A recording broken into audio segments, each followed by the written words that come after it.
Всем привет, дорогие друзья! Очень рада видеть вас у нас в гостях.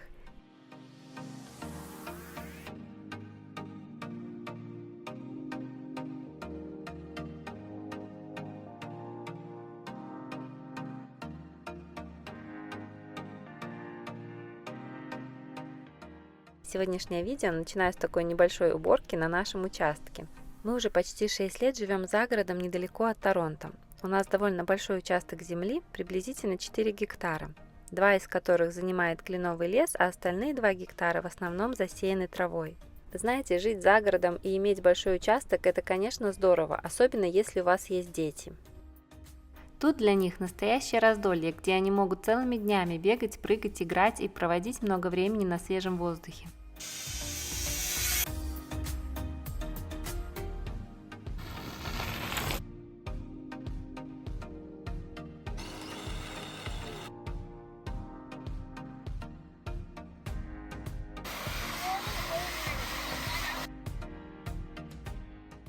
Но и работы, конечно же, на участке всегда очень много. Весной по всей территории мы обычно убираем ветки, которые нападали за зиму, и палим огромное количество костров. Летом нужно все время ухаживать за травой, постоянно косить ее, удобрять, иногда даже подсеивать, так как в некоторых местах она выгорает. Осенью это, конечно же, листья, которые нужно убирать. А зимой у нас бывает очень много снега, и нам надо чистить подъезд к дому, чтобы можно было нормально ходить или просто выехать на главную улицу на машине. В общем, работа тут никогда не заканчивается, но, как мне кажется, оно того стоит.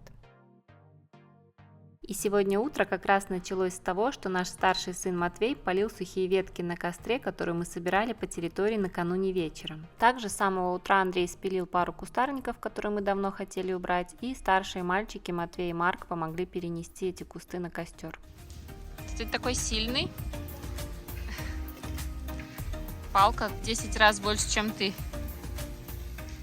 Кстати, чтобы полить костер на своем участке, нам необходимо обязательно иметь разрешение, которое выдается в местной администрации. Это разрешение нужно обновлять каждый год. Стоит оно всего $20, но сделано больше для того, чтобы ознакомить вас с правилами, которые касаются открытого огня. Костер должен иметь определенные размеры и находиться на безопасном расстоянии от деревьев и вещей, которые могут легко воспламеняться. Также к нему обязательно должен быть протянут шланг с водой. Еще очень важно погасить костер до темноты и соблюдать другие правила безопасности. И когда вы платите эти $20, то подтверждаете, что с правилами ознакомлены и полностью с ними согласны. В случае нарушения этих правил к вам может приехать пожарная машина, чтобы потушить костер, а вам придется заплатить $650 за их приезд. Говорит: мама, сними меня, сними, я сейчас буду тебе что-то показывать. Вау, как высоко, смотри. Какой молодец. А как кувыркаешься?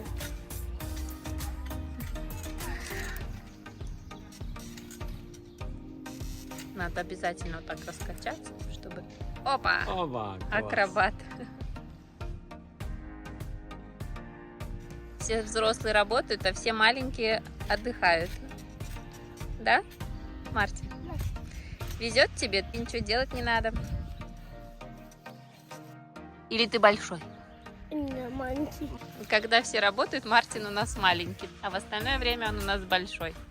У нас была такая история, когда мы только переехали на свой участок, наводили тут порядок, и костры горели у нас без остановки.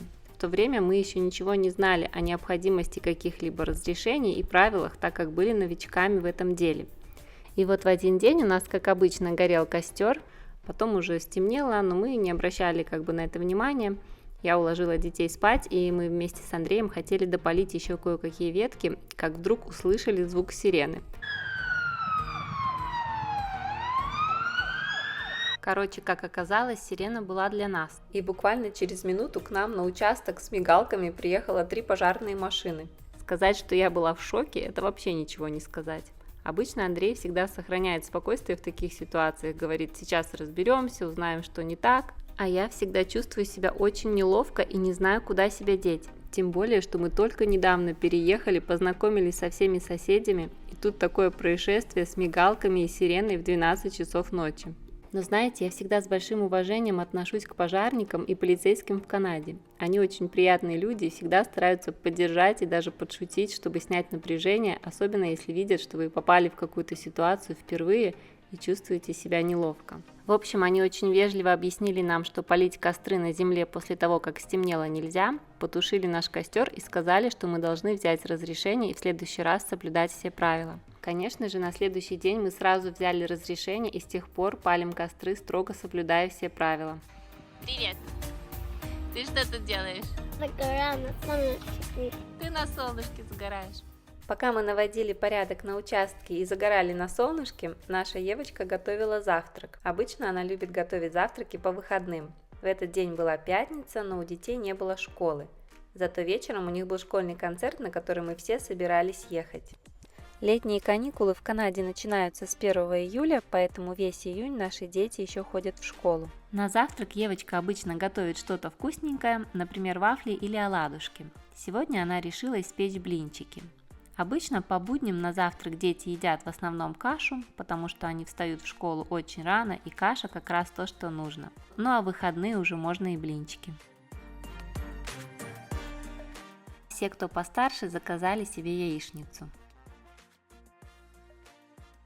После завтрака Андрею нужно было выехать в город по делам, и я решила поехать с ним, так как хотела зайти в продуктовый магазин и купить кое-какие продукты.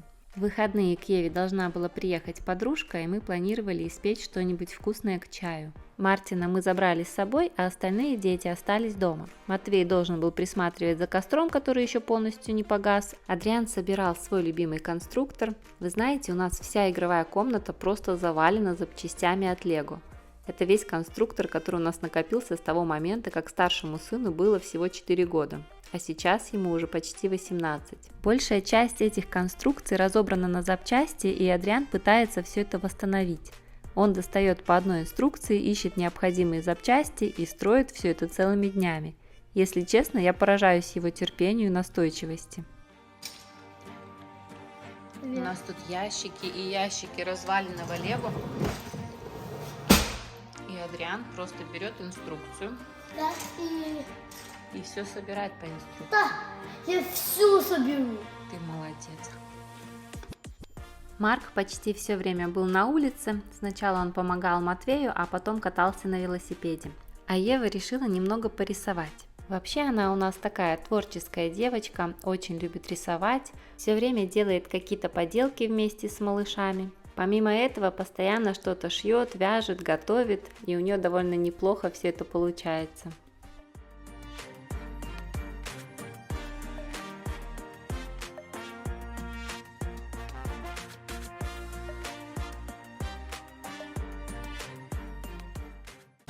Заехали в магазин. Взяли вот такую. Называется бокча. Как она на русском, я не знаю. Клубника, авокадо, перчик, огурцы, картошка, зелень.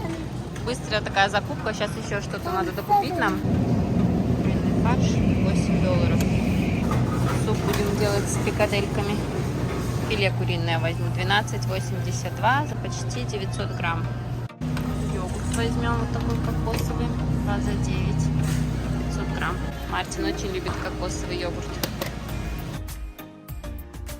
Соленые огурцы, 6,49. Возьму яйца, 7,69 за 12. Возьму 2 пачки, мне еще нужно на выпечку. Не разбей только. Давай, может, я положу? Хочу еще испечь такие творожные чизкейки маленькие. Для чизкейков мне нужен крем-чиз. 2 пачки. Как раз 2 за 9,50.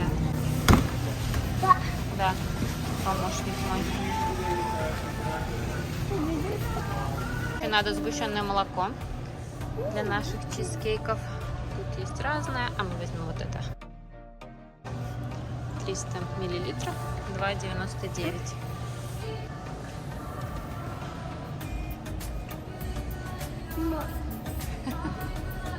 Возьму еще малинку, 7,99.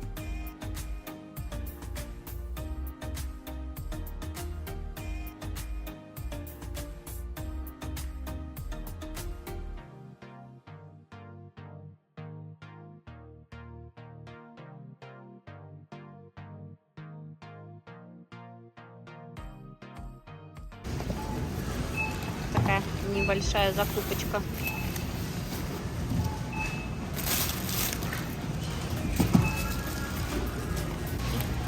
Мартин, сколько денежек мы заплатили, покажи. $135. Все, молодец.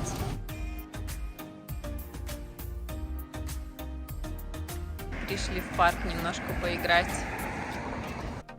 По дороге домой Мартин увидел детскую площадку и попросил немного поиграть. Мы решили остановиться буквально минут на 15, чтобы он мог побегать.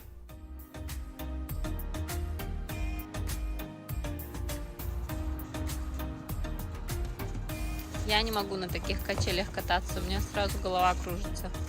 Папа отдыхает. Мартин полез куда-то.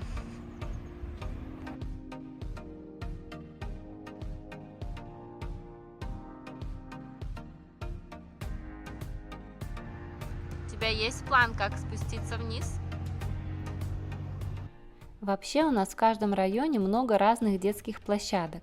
На некоторых из них есть фонтаны, которые работают только в летний период времени. Мы с детьми очень любим ездить на эти площадки в жаркие дни, потому что дети могут бегать под фонтанами, и это настоящее спасение от жары. После парка мы поехали домой, было время обеда, сначала все поели суп, а затем я приготовила запеченную картошку с мясом. Для запеченной картошки я использовала филе куриных бедрышек, добавила 1 столовую ложку домашнего майонеза, который делаю сама. Также я добавила соль, перец и сушеный чеснок. Все хорошо перемешала и выложила филе в стеклянную форму.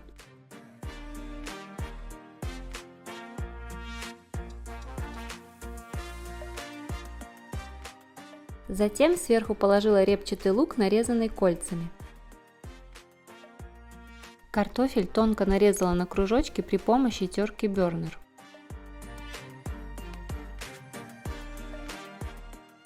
Промыла его и убрала лишнюю влагу бумажным полотенцем. Посолила, поперчила, также добавила 1 столовую ложку майонеза, сушеный чеснок и тимьян. Затем все перемешала, выложила картофель сверху на лук и посыпала все тертым сыром. Запекала в предварительно разогретой духовке при температуре 180 градусов в течение 50 минут. Друзья, в своих видео я делюсь самыми простыми рецептами, которые я готовлю для своей семьи каждый день. Ничего особенного. Я уверена, что многие из вас уже давно знают все эти рецепты, но иногда бывает так, что не знаешь, что сегодня приготовить, и натыкаешься на давно забытый рецепт. Поэтому, может, для кого-то это станет идеей, что приготовить сегодня на обед или ужин. Если вы сейчас тоже садитесь за стол, то приятного вам аппетита! После обеда я еще испекла маленькие чизкейки, но рецептом я уже поделюсь в следующем видео. А потом мы всей семьей поехали к детям в школу на концерт. Пока будет идти концерт, я хочу немного рассказать вам про канадскую школу, так как был вопрос на эту тему. Обычные школы в Канаде с 0 по 12 класс полностью финансируются государством. Дети идут в школу в тот год, в который им должно исполниться 4 года. Например, если у вас ребенок родился в январе, то он идет в школу в 4 года и 8 месяцев. А если в декабре, как наш Мартин, то он идет в школу, когда ему нет еще и 4.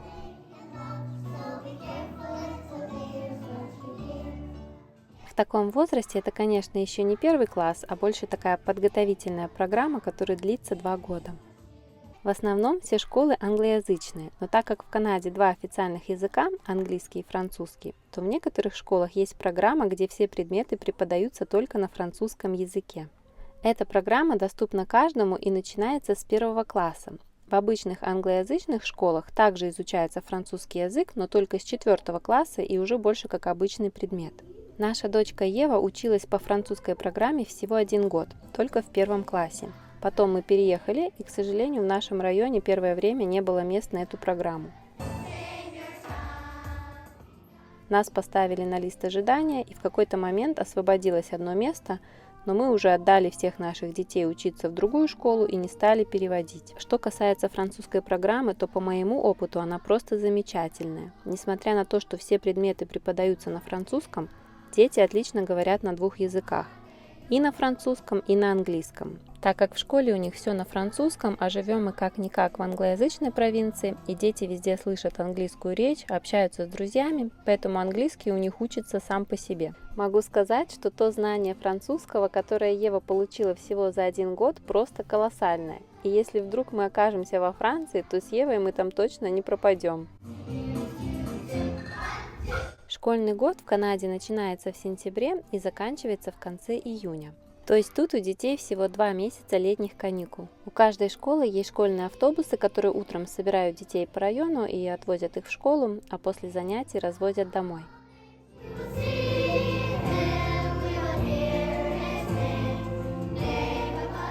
В канадских школах нет обязательной школьной формы, можно одеваться как угодно, но в некоторых старших школах есть определенные правила относительно длины юбок, маек и тому подобное. Кстати, старшая школа с 9 по 12 класс находится в отдельном здании. То есть дети с 0 по 8 класс учатся в одном здании, а с 9 по 12 в другом.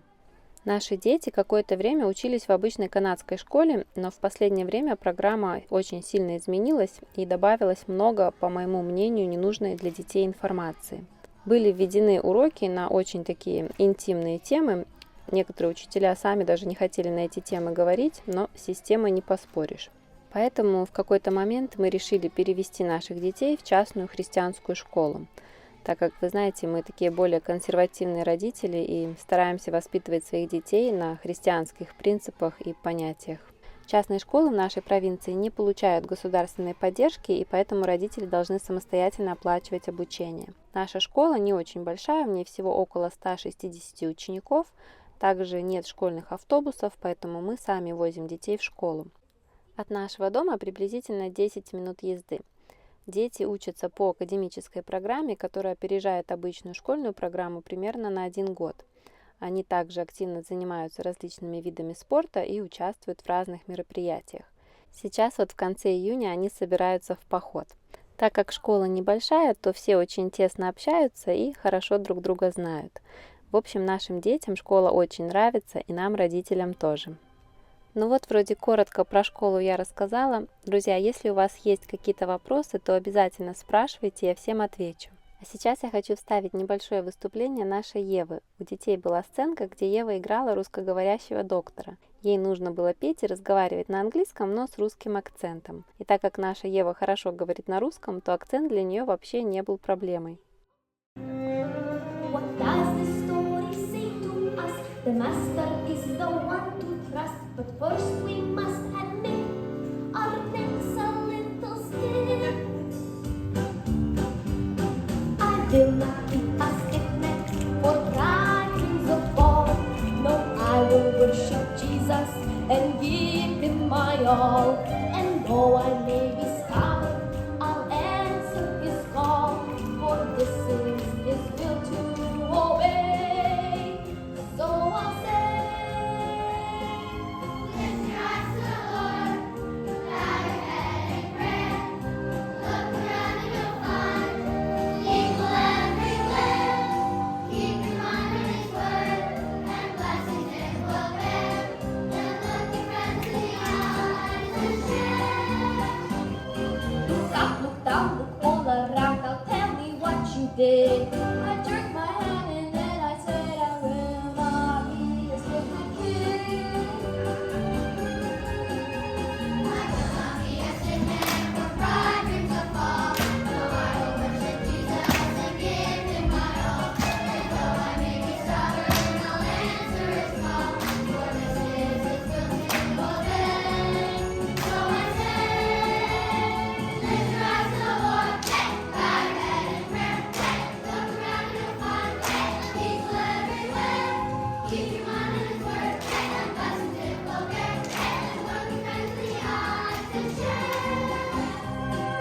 How's your neck now? Is it stiff or can it do its part? 'Cause when it comes to worship, it's connected to your heart.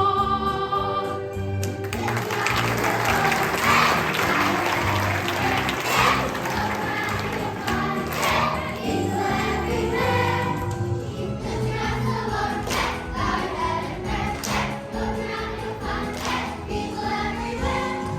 your mind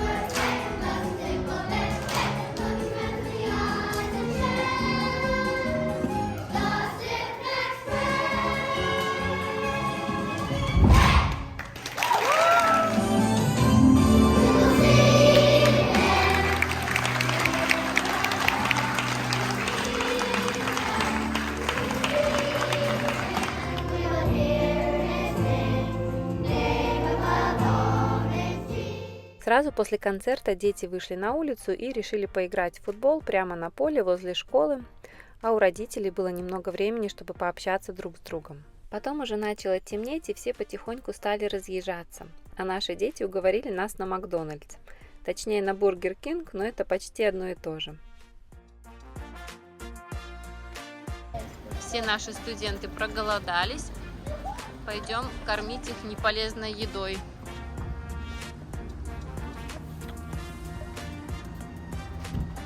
А ты не выступал? Нет, но зато я был очень хороший в зале, как правильно? Зрителям. Да. Ладно, зрителя тоже покормим. Ой, спасибо. Вы знаете, не часто, но бывает так, что дети просят завести их куда-нибудь на пиццу или в Макдональдс. Конечно, я, как и любая мама, всегда стремлюсь к правильному питанию и хочу, чтобы мои дети ели только полезную еду. Но я сама когда-то была подростком и помню, как в Белоруссии только открыли Макдональдс, и в него выстраивалась такая километровая очередь, в которой я тоже частенько стояла. Одел корону. Готов есть свой бургер? Мастер на все руки. Всех покормит?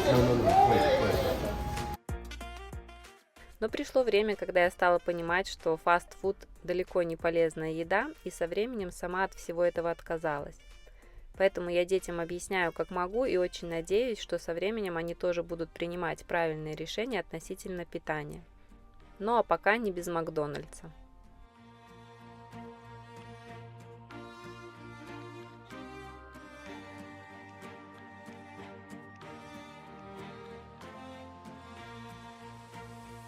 Такие молодцы, сегодня на концерте так классно все выступали.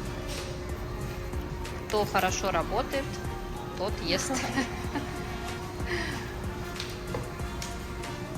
Зрители тоже молодцы, хорошо аплодировали. Мартин у нас сегодня король бургеров.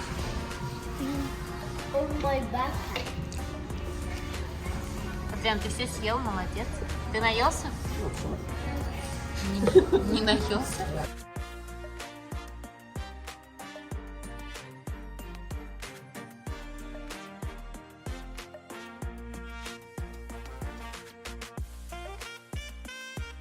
Я бы решила еще мороженое всем взять.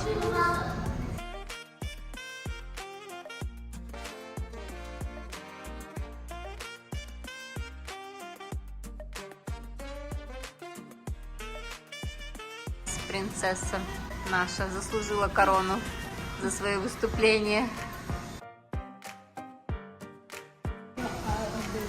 Все, и теперь мы эту король. Нормально, нормально. Раз пришли в Бургер Кинг, нужно корону одевать. Такие тут правила, ребята. Не хотите корону, нужно дома кушать у мамы. Так, уже полезли под стол. Если дети лезут под стол в ресторане, это означает, что пора ехать домой. Ну а на сегодня я уже буду с вами прощаться. Спасибо, что досмотрели это видео до конца. Всем пока-пока!